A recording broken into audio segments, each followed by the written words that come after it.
Learning Subrata YouTube channel তোমাদের সকলকে স্বাগত। আজকে আমরা 4 নম্বর প্রশ্ন সেট নিয়ে আলোচনা করব। স্কুল নাম হচ্ছে হিন্দু স্কুল। তো এই স্কুলে প্রশ্নপত্রগুলো খুবই ভালো হয়। দেখো প্রশ্নপত্রগুলো ঝটপট করছি। একের দেখা 15টা এমসিকিউ দিয়েছে। মনেরা গোষ্ঠী পরবর্তীতে জীবের নাম হচ্ছে কি না এসকে রেচিয়া কোলাই, ঠিক আছে। কোন অপুষ্প উদ্ভিদ গোষ্ঠী সংবহন কলাযুক্ত হয়? উত্তর হবে ফার্ন। তারপর বলছে নিচের কোনটি নিডারিয়া পর্বে বৈশিষ্ট্য নয়? উত্তর হবে কম্বো প্লেট। কম্বো প্লেট হচ্ছে নিডারিয়া পর্বে অন্তর্ভুক্ত নয়। গঠনধর্মী একটি প্রোটিনের নাম হচ্ছে কোলাজেন প্রোটিন। কোলাজেন হচ্ছে গঠনধর্মী। এই উদ্ভিদ কলার কোষ প্রাচীর অসমভাবে পূর্ব এই কলা বর্ধনশীল অঙ্গগুলিকে যান্ত্রিকতা প্রদান করে। কলাটির নাম হচ্ছে কি কেলেনকাইমা, ঠিক আছে, কেলেনকাইমা। যোগ কলা অনুপস্থিত এমন একটি গঠনগত উপাদান হচ্ছে ভিত্তিপর্দা। ভিত্তিপর্দার সাহায্যে যোগ কলা উপাদান গঠিত হয়। এবার দেখো পাতার হিল বিকারকের নাম হচ্ছে এনএডিপি। অবাধ শোষণ ঘটে কোথায়? না পেশি কোষে। এবি রক্ত গ্রুপে অ্যান্টিবডি বিভিন্ন রকম দিয়েছে। এখানে ডির দাগেটা হবে এ বি। অ্যান্টিজেন থাকলেও কোনো প্রকার অ্যান্টিবডি অনুপস্থিত, ঠিক আছে, কোনো প্রকার অ্যান্টিবডি অনুপস্থিত। তারপরে বলছি দেখো, তারপরে প্রশ্নটা 10 দাগেটা অ্যান্টিবডি হলো কি? অ্যান্টিবডি হচ্ছে দুটি ভারী ও দুটি হালকা পলিপেপটাইড শৃঙ্খল দিয়ে গঠিত। বিসিজি হলো কি? বিসিজি হচ্ছে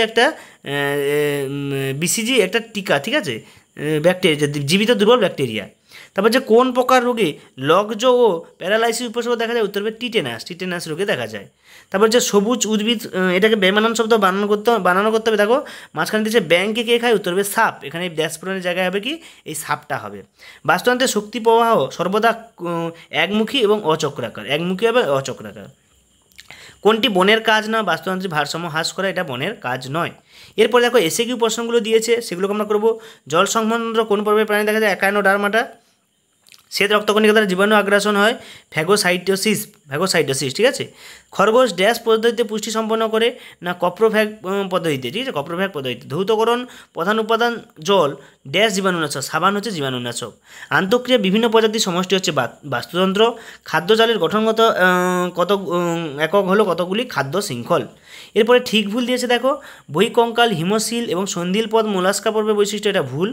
এন্ডোপ্লাজমিক নালিকা শাখা প্রশাখা একক পর্দা কোষীয় অঙ্গাণু যা থেকে অঙ্গ সৃষ্টি হয়, সেটা হচ্ছে ঠিক। জল পরিমাণে সাইটোপ্লাজম সিমপ্লাস নামে পরিচিত, এটা ঠিক। গ্লোমেরুলাস রক্তে পরিস্রবণ এবং খনিজ আয়নের সক্রিয় শোষণ ঘটে, এটা ভুল। উষ্ণতা জীবের বর্ণ আচরণ বিস্তার নিয়ন্ত্রণ করে, এটা ঠিক। বি লিম্ফোসাইট কোষভিত্তিক অনাক্ষমতা গড়ে তোলে, এটা ভুল। এরপরে দেখো আমাদের বাম স্তম্ভের সঙ্গে ডান স্তম্ভ মিলন দিয়েছে, সেগুলো আমরা করব। প্রথমে বলছে দেখো শ্রেণী ও গণের মধ্যবর্তী ট্যাক্সোনমিক স্তর হচ্ছে, এখানে কত দাগটা হচ্ছে? উত্তর হবে বর্গ, ঠিক আছে, এটা উত্তর হবে বর্গ। আরএনএ উপস্থিত পিরামিডিক ক্ষরণসমূহকে কী হবে? সাইটোসিন ও ইউরাসিল বলা হয়, সাইটোসিন ইউরাসিল। সক্রিয় পরিবহনের ক্ষেত্রে এটিপি ভূমিকা পালন করে। প্লাসেন্টা অতিক্রম সংখ্যক অ্যান্টিবডি নাম হচ্ছে আইজিজি। বিটি ব্যাকটেরিয়া কোথায় যাবে? না থুরিসাইড নামক পতঙ্গ নাশক। এবার দূরবর্তী সংবহন নালিকা কী হবে? জলের নিষ্ক্রিয় পুনঃশোষণ ঘটায়। এরপরে দেখো আমাদের এসএকিউ প্রশ্ন বলেছে, দেখো এখানে বৈসাদৃশ্য হচ্ছে মনেরা। কোন খনিজ মূল্য হবে মূলের বৃদ্ধি ব্যাহত হয়? ক্যালসিয়াম হবে, ম্যাগনেসিয়াম, যেগুলো একটা লিখতে পারো সিএ বা এমজি।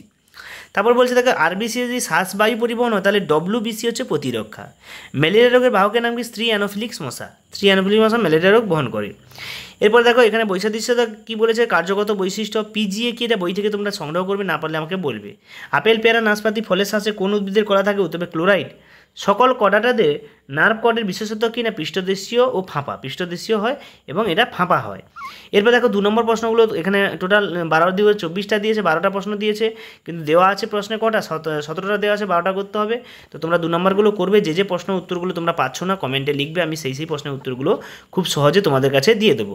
সকলকে ধন্যবাদ। দেখা যাচ্ছে পরের প্রশ্নের সেট নিয়ে। আগের ক্লাসে আমরা 5 নম্বর প্রশ্ন সেটটা নিয়ে আলোচনা করবো। সবাই ভালো থাকবে, ভালো করে পড়াশোনা করবে। সকলকে ধন্যবাদ। দেখা যাচ্ছে পরের প্রশ্নের সেটে।